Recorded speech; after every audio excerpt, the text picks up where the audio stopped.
Maximizing Price Stability in a Monetary Economy by Warren Mosler and Damiano Silipo.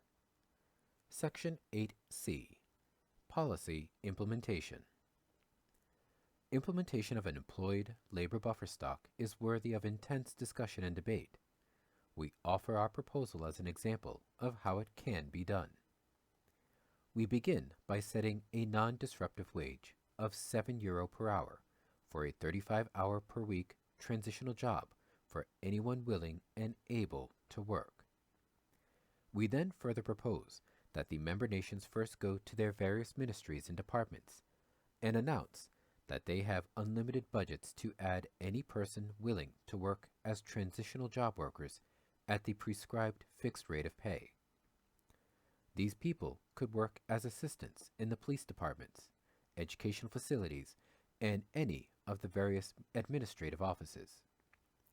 They would not be meant to displace normal government workers to save costs. After 30 days, we would extend this program to the various regional governments and city governments, and 30 days later extend the program to nonprofit and charitable organizations. This would allow the unemployed seeking paid work to be able to find it regionally, and this makes them more attractive to private sector employers.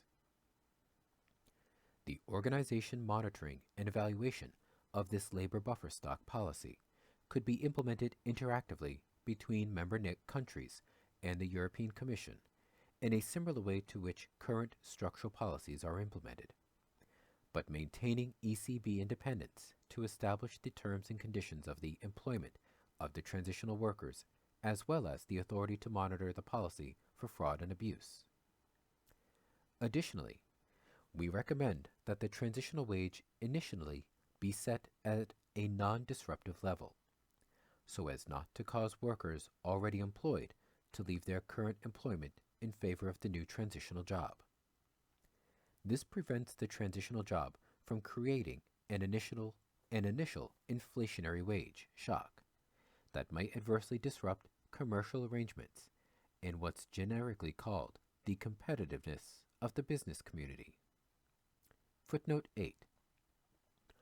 Our proposal, although in line with the very recent Blanchard and Posen 2015 proposal, differs from the latter of these authors in some respect.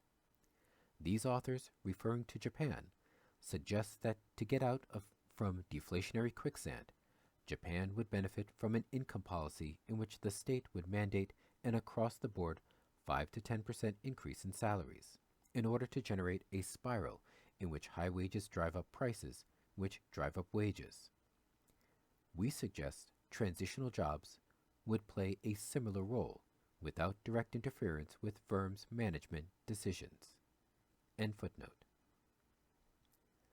And while the transitional job wage does function as a general wage floor, initially setting it at a non-disruptive level subsequently works to prevent deflation while not promoting inflation. This also means that the transitional job wage offered to anyone willing and able to work, as a point of logic, obviates the need for minimum wage legislation.